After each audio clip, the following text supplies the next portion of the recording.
బ్రాక్లీతో rice ఎలా చేయాలో చూపిస్తాను. బ్రాక్లీ రైస్ చాలా హెల్తీ బెనిఫిట్స్ ఉంటాయన్నమాట. పిల్లలు ఇట్లా ఇస్తే తినరు కాబట్టి మనం రైస్లో కూడా మిక్స్ చేసి బ్రాక్లీతో రైస్ ఎలా చేయాలి ఈజీ పద్ధతి మీకు చూపిస్తాను చూడండి. బ్రాక్లీ రైస్ కొంచెం బ్రాక్లీ తీసుకుందాము, శుభ్రంగా కడిగేసుకుందాం.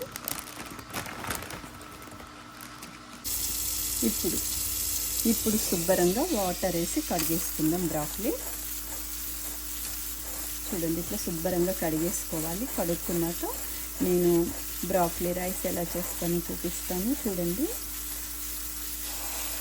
ఇప్పుడు నేను బ్రాక్లీ గ్రైండ్ చేస్తున్నాను చూడండి.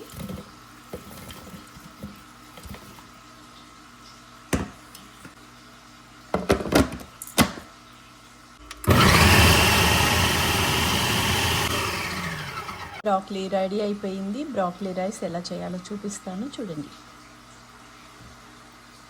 బ్రాక్లీ గ్రైండ్ చేసుకున్నది నేను ఒక బౌల్లో వేస్తున్నాను చూడండి. ఇప్పుడు నేను బ్రాక్లీ రైస్ చేయడానికి స్టవ్ ఆన్ చేస్తున్నాను. ఒక ప్యాన్ తీసుకున్నా. బ్రాక్లీ రైస్ చేయడానికి కొంచెం బటర్ తీసుకుంటున్నాను నేను.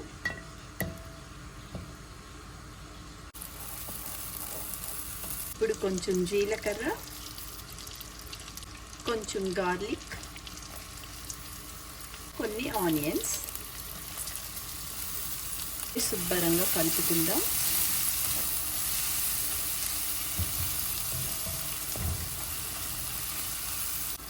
ఆనియన్స్ గార్లిక్ వేగుతున్నప్పుడే కొంచెం పెప్పర్ పౌడర్ కూడా వేయాలి.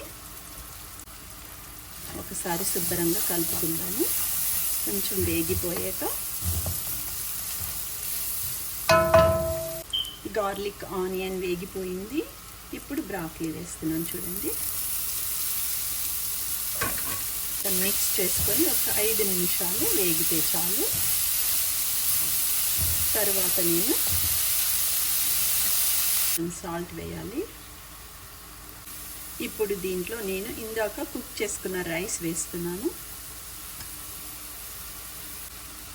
బ్రాక్లీ ఇష్టం లేని వాళ్ళు ఇలా చేసుకుంటే చాలా బాగుంటుంది అన్నమాట. పిల్లలకు కూడా ఇలా పెట్టచ్చు. చూడండి బ్రాక్లీ రైస్ ఎంత ఈజీగా అయిపోయిందో. రెడీ అయిపోయింది బ్రాక్లీ రైస్. రెడీ.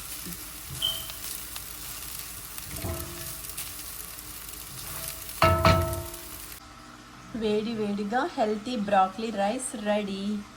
చూడండి నేను ఇప్పుడు సర్వింగ్ బౌల్లో తీసుకున్నాను. పిల్లలకి ఇలా చేసి పెట్టండి, చాలా ఈజీగా తింటారు. ఎందుకంటే బ్రాక్లీ అంటే కొంతమందికి ఇష్టం ఉండదు కదా. ఇలా చేసి పెడితే ఎంజాయ్ చేస్తారు.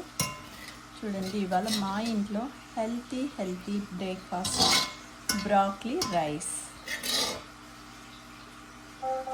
రెడీ. చూడండి బ్రాక్లీ రైస్ మనం కమ్మటి పెరుగు పెట్టుకొని తింటే చాలా బాగుంటుంది అన్నమాట.